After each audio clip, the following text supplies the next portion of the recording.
1, 2, 3. En la actualidad, tenemos carreteras por las que pasa, de media, un vehículo a motor cada segundo. Tenemos, además, semáforos con 5G y aplicaciones para encontrar parking desde el móvil. Pero esto no siempre ha sido así.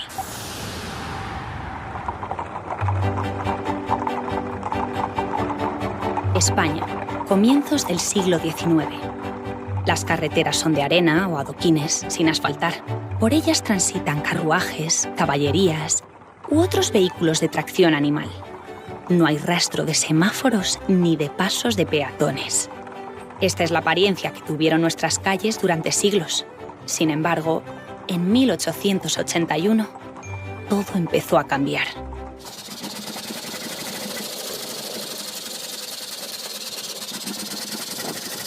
Es el sonido del motor de un Panhard Levasseur. Fue el primer coche de gasolina que circuló por nuestro país. Esta innovación revolucionó la movilidad, el paisaje de nuestras ciudades, nuestro estilo de vida. El automóvil se convirtió en el símbolo de nuestra identidad y con ello, su presencia en nuestro día a día se multiplicó. En los últimos 40 años, hemos pasado de tener 7,5 millones de coches en España a superar los 24 millones. Sin embargo, esta expansión del parque automovilístico está teniendo graves consecuencias para nuestra salud y la del medio ambiente. Por ello, estamos empezando a buscar formas de transformarlo y reducir su tamaño. Como ha ocurrido a lo largo de la historia, debemos volver a cambiar nuestra movilidad hacia modelos más saludables y sostenibles. Y eso no pasa solamente por sustituir el coche de gasolina por el eléctrico. Va mucho más allá. ¿Habrá coches en 2050?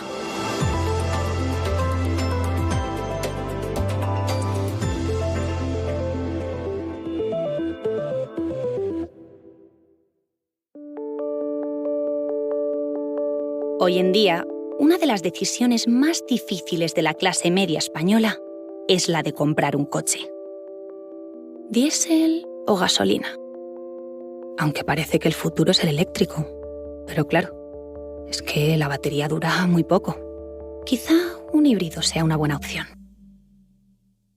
Un dilema que no es exclusivo de ahora. También estuvo presente a principios del siglo XX. Por raro que nos parezca, entonces, casi la mitad de los coches que circulaban por las calles de los países occidentales eran eléctricos. Más rápidos, más silenciosos, más fáciles de mantener y sin marchas. Sin embargo, tuvieron un gran competidor, el Forte.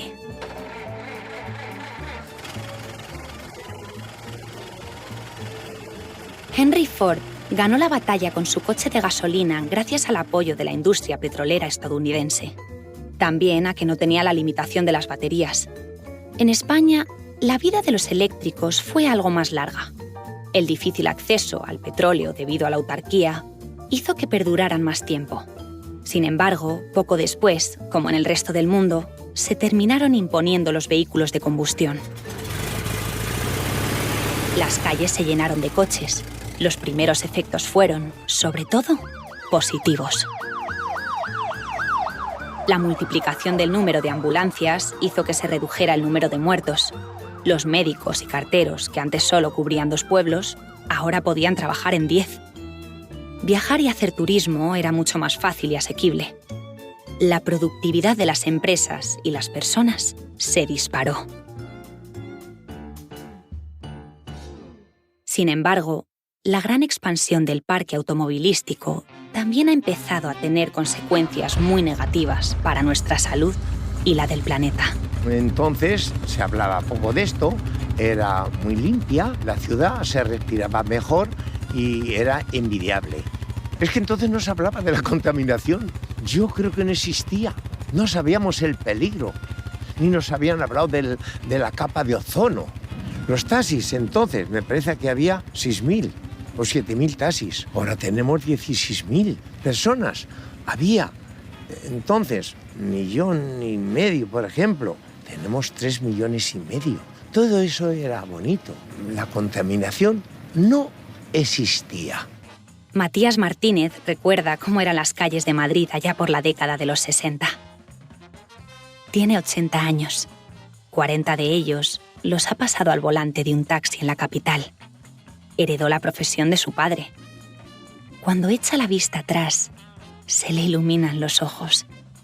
De Citroën, el 11 ligero, que había que arrancarlo con manivela, y el 15 ligero, que ya le llamaban el chulo de la carretera. Y era un coche señorial. ¿Qué había más? Pues de Fiat, el Garbancito, era así pequeñito, pero muy bueno. Y enseguida vino el SEAT. 60 años después, en las carreteras españolas, ya no se ven esos coches. Hoy predomina un tipo concreto de vehículo, los SUV, Sport Utility Vehicle, vehículo deportivo utilitario. Un complicado eufemismo para definir lo que, básicamente, es un todoterreno de ciudad. En el 2020 ya alcanzaron más del 51% de las ventas. Los hay pequeños, pero en general tienen un consumo mayor que tendría un vehículo similar, pero en forma más aerodinámica, como una berlina, ¿no? Nuria Blázquez es experta en transporte en la ONG Ecologistas en Acción. Hasta el 2016 había una tendencia a que bajara la media de emisiones de CO2 de los vehículos nuevos vendidos cada año en el Estado español. Y en el 2017 lo que vimos fue un incremento. En 2018 siguió incrementándose y ha seguido así hasta el 2019-2020. Tiene un comportamiento un poco extraño que probablemente tenga que ver con la pandemia. Y en 2021 los datos que tenemos apuntan a que ha habido un aumento bastante grande, de hasta 126 gramos de CO2 por cada kilómetro, que es exagerado, ¿no? O sea, que con la tecnología que hay ahora estamos situándonos a un nivel cercano al de 2013, ¿no? Avanzamos marcha atrás. Toda una paradoja.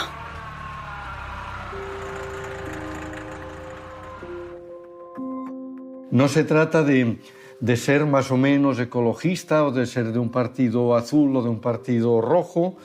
No depende de eso, sino que nosotros estamos apercibidos de sanción por la Comisión Europea por incumplimiento de la legislación, porque es una cuestión de salud pública.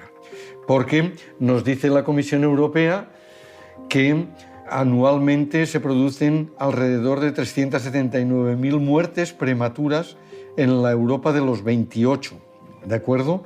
Debido a la contaminación atmosférica por material particulado. Xavier Querol es investigador del Consejo Superior de Investigaciones Científicas. En el CSIC no solo estudian las muertes provocadas por la contaminación, también otras de sus muchas consecuencias para nuestra salud, como las dificultades respiratorias o los problemas durante el embarazo. Además, Querol especifica que en estos casos se trata solo de un tipo de contaminación atmosférica, aquella que provocan los contaminantes urbanos como el dióxido de nitrógeno. En el caso del NO2, el tráfico urbano tiene alrededor del 70% de la culpabilidad, ¿no? El 70% de lo que respira un ciudadano español en una urbe se debe al tráfico rodado. Y de ahí la mayoría se debe a los vehículos diésel anteriores al año 2019, ¿no? Existe otro tipo de contaminación aparentemente menos perjudicial para la salud humana, pero que nos afecta gravemente de forma indirecta. Los gases de efecto invernadero son los causantes del cambio climático y los que generan eventos extremos como las inundaciones, las sequías o la aparición de nuevas enfermedades y especies invasoras. Y en este punto, el transporte por carretera tiene también una importante responsabilidad. En cuanto a los gases de efecto invernadero, el transporte por superficie está alrededor de un 20% de las emisiones de gases de efecto invernadero, ¿no? Por tanto, es una contribución muy importante, de las más grandes. Ante estos datos, si queremos cumplir con el compromiso de la Unión Europea de ser neutra en carbono en 2050, o con el Acuerdo de París contra el cambio climático, debemos interiorizar ese objetivo como sociedad. La calidad del aire es una característica más del desarrollo cultural de una sociedad. Si nos vamos a sociedades como Canadá, como Australia, o como Suecia, como Noruega, Finlandia, y miramos el balance de género, es el más compensado del mundo. La conciliación familiar es la mejor de todo el mundo. La educación es la mejor de todo el mundo. La sanidad, la cultura y la calidad del aire también, porque la calidad del aire es una característica más de la sociedad. Pero este compromiso por mejorar la calidad del aire debe ir de la mano de iniciativas para acabar con otro tipo de contaminación. La acústica. La Organización Mundial de la Salud clasifica el ruido del tráfico como el segundo factor medioambiental más perjudicial en Europa, detrás solo de la contaminación atmosférica. En nuestras ruidosas ciudades, los nuevos sub de los que hablamos antes comparten espacio con utilitarios, furgonetas, berlinas, taxis, VTC, motos, patinetes, autobuses, camiones, bicicletas, tranvías.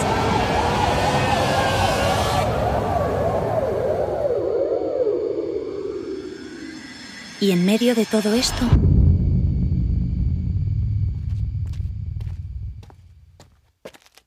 los peatones, las personas. Un 60% del espacio público se está dedicado a los vehículos privados, sea en carreteras, en calles que son avenidas para los coches principalmente, o sea en lugares para aparcar esos vehículos en zonas públicas, en espacio público, ¿no? Y además, no solamente que ocupan la mayor parte del espacio, sino que además lo protagonizan y que tienen toda la prioridad, ¿no? Acomodamos las ciudades a que en coche privado tú puedes ir a cualquier sitio, aunque esté en la periferia. Ponemos muchas actividades económicas en las periferias para que tengas que ir allí, pero la actividad del día a día sigue estando en el centro de las ciudades.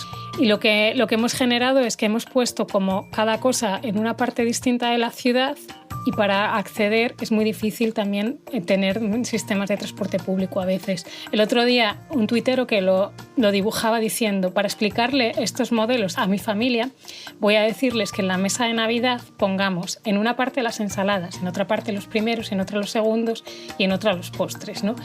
Y nos vamos a tener que ir moviendo y vamos a ver cómo el no tener distribuidos todos los platos en la mesa genera un tráfico absurdo que es muy difícil de parar, ¿no?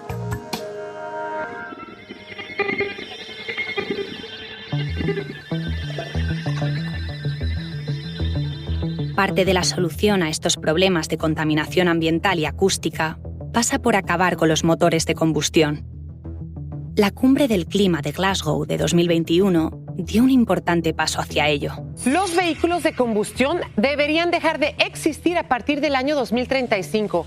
Es el compromiso que han adquirido más de 30 países y varios de los fabricantes de automóviles y propietarios de flotas en la Cumbre sobre el Clima en Glasgow. Faltan poco más de 10 años.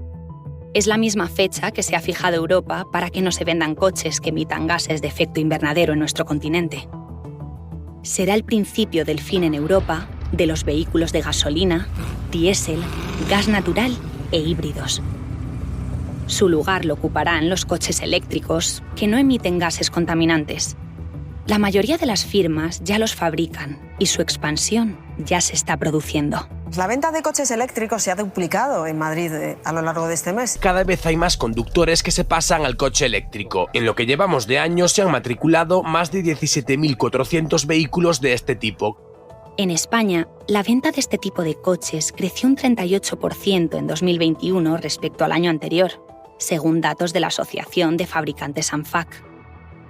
Cerca de 28.000 unidades que representan casi el 3% de las ventas. Mucho mayor es la cuota de mercado en Noruega, donde los vehículos eléctricos vendidos en 2021 representan el 65% del total. La mayoría de los países ni siquiera roza esa cifra, pero en los próximos años es necesario que la presencia del coche eléctrico se generalice. el coche eléctrico es el coche del futuro, pero ahora da buenas prestaciones, pero es un coche de ciudad. De momento, tú no puedes lanzarte 600 kilómetros porque no todos los coches tienen esa autonomía. Los fabricantes y los expertos son conscientes de ello. A día de hoy es verdad que hay ciertos aspectos en los cuales todavía hay que trabajar para que la movilidad eléctrica en el futuro se pueda perpetuar y pueda ser la opción que represente, digamos, el 100% del parque automovilístico. Entonces, en primer lugar, yo citaría la autonomía eléctrica, que es una de las características que más preocupa a los conductores que a día de hoy se plantean comprar un coche eléctrico. Las marcas ya están ofreciendo o van a ofrecer a corto plazo vehículos con autonomías más importantes, en torno a los 600, 700 kilómetros. Isabel González es profesora del Máster en Ingeniería para la Movilidad y la Seguridad en la Universidad Pontificia de Comillas. Sabe que el de la autonomía no es el único desafío que afronta la implantación y popularización del vehículo eléctrico. También lo es la red de puntos de recarga. A día de hoy se distinguen dos tipos de carga, la lenta o carga en corriente alterna y la rápida o carga en corriente continua. En lo que respecta a los vehículos, la tendencia es a diseñar los puestos de carga de los coches de manera que acepten ambos tipos de carga. La lenta, concebida para cargar el vehículo por la noche tranquilamente, y la rápida en estaciones de servicio de autopistas y para viajes largos. Por eso es muy importante que se apoyen iniciativas tanto del sector público como del privado para crear y reforzar una red de puntos de recarga que acompañe la transición hacia el vehículo eléctrico y que dé seguridad al consumidor sobre la viabilidad del cambio hacia una movilidad más sostenible. Una red de recarga que debe estar, además, bien distribuida por el territorio para que todo el mundo cuente con un punto de suministro eléctrico a una distancia razonable de su municipio. Pero esta atomización de la red de recarga no es la única iniciativa orientada a que toda la población pueda formar parte del modelo de movilidad eléctrica. Además, será imprescindible trabajar en lo más básico. Necesitamos renovar el conjunto de nuestro parque móvil, lo que supone que la gente de menos recursos pueda acceder a vehículos no contaminantes. David Del Val es economista y asesor en la Oficina Nacional de Prospectiva y Estrategia del Gobierno de España. Las administraciones públicas tienen, en definitiva, que facilitar que el conjunto de la población pueda acceder a vehículos de cero emisiones de forma similar a como puede más o menos acceder ahora a los coches de combustión interna. Y esto se puede hacer pues, con ayudas o subvenciones que nos aseguremos que llegan a quienes más lo necesitan. Y en ese camino hacia el cambio de modelo debemos tener en cuenta también todas las alternativas no contaminantes, con sus pros y sus contras. En el caso del coche eléctrico, pues sus baterías requieren muchos materiales y en particular metales raros, ¿no? Cuyo minado tiene un fuerte impacto medioambiental. En el caso del coche de hidrógeno, el hidrógeno es muy volátil, lo que presenta grandes retos en su almacenaje y distribución, sobre todo en zonas densamente pobladas como las ciudades. Además, cualquier fuga de radicales libres de hidrógeno puede ser más contaminante incluso que el dióxido de carbono, con lo que el sellado y la soldadura son retos pues, muy relevantes, ¿no? El bioetanol, por último, pues, también presenta sus propios retos, ¿no? Ya que demanda mucha tierra que no se usa para el cultivo de alimentos y de alguna forma incentiva la deforestación. Para alcanzar la meta de la movilidad sostenible, debemos tener claro que, cuando imaginemos una España sin coches de combustión, debemos hacerlo con una visión global. Y eso significa que las alternativas sean respetuosas con todo el medio ambiente y la humanidad. Es decir, que limitar emisiones en España, por ejemplo, no produzca una presión minera en los países con minas de coltán, ¿no? O que la demanda de metales raros, como este coltán, por parte de los países donde sí que nos vamos a poder permitir coches eléctricos, no lleve de la mano que no dejemos de asegurarnos que se cumplan los estándares laborales en las minas de estos países en desarrollo, ¿no? Que son los que cuentan con las mayores reservas de metales raros. La movilidad sostenible es necesaria para todo el planeta y, por tanto, debemos realizarla con una mentalidad también planetaria y atendiendo a todas sus aristas, ¿no? No simplemente enfocados en disminuir emisiones en un país o grupos de países concretos. Have you ever wondered what it would be like to drive across the country using only Tesla Autopilot? In today's video, we're actually going to be going from downtown Los Angeles down to Irvine. Escuchamos a usuarios de vehículos autónomos. coches que conducen solos, con la función del piloto automático. Su desarrollo también será clave para el futuro de la movilidad. Es una tecnología que ya es una realidad común en lugares como California. Tiene que seguir desarrollándose, pero se acabará consolidando en Europa. La principal ventaja del coche autónomo es que descongestionará el centro de las ciudades. Nos llevará al trabajo, pero no aparcará allí. Volverá a casa. Luego irá por los niños al colegio y después vendrá a recogernos. Se reducirá entonces el número de vehículos por familia y la ocupación de plazas de aparcamiento. Además, ayudará a impulsar el coche compartido. Menos vehículos, más espacio público para el peatón. El principal reto del vehículo autónomo pasa por mejorar mucho la infraestructura de procesamiento de datos de todos los usuarios en tiempo real. El coche del futuro, el coche que pensamos que habrá en 2050, va a ser 100% eléctrico, muy probablemente compartido, y va a ser conectado 100%. Y autónomo casi al 100%. Cuando hablamos de autonomía, es verdad que hay distintos niveles en función de lo que le dejamos hacer al coche y lo que determinamos que todavía no lo puede hacer el coche, que lo tiene que hacer el ser humano. Pero sí, yo creo que en 2050 la gran mayoría de coches será autónomo.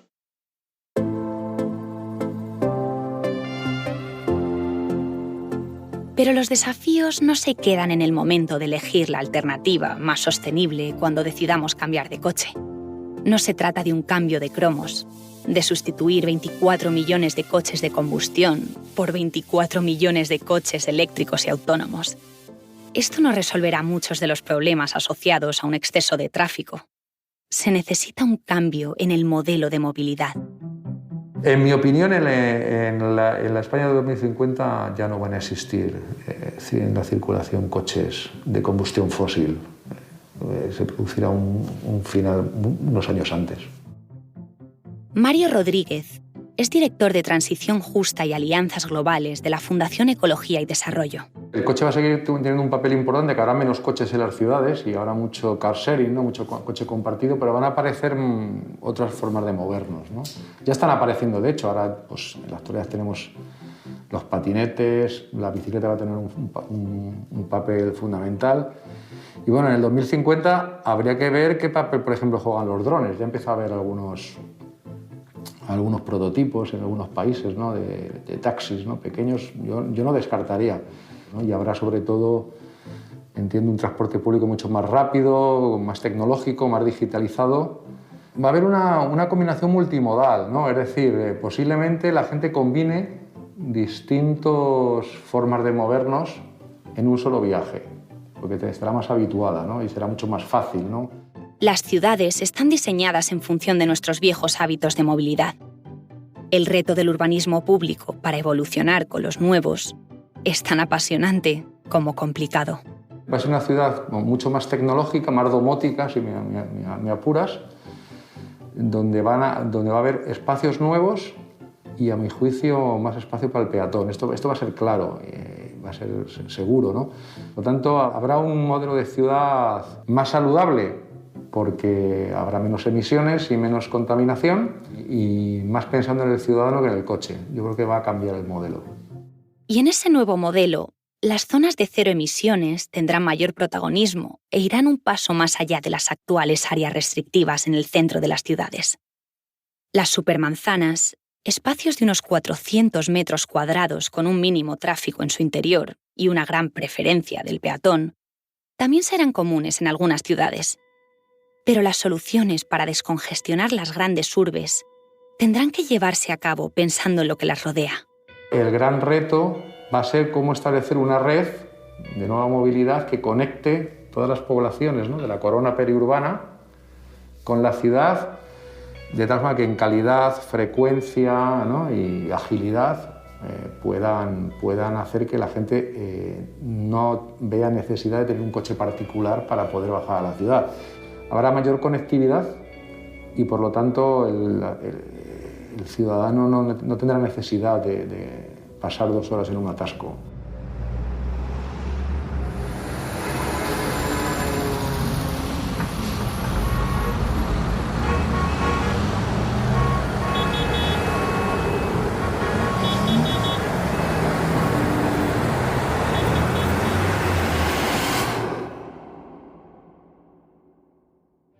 Entonces, ¿habrá coches en 2050? Sin duda, pero menos. Muchos de nosotros ni siquiera tendremos uno. Lo compartiremos. Serán, en su inmensa mayoría, eléctricos y con un alto grado de autonomía. Dependerá de nosotros decidir cuánta, como también dependerá de nosotros no quedarnos atrás en la carrera hacia una movilidad más sostenible y saludable.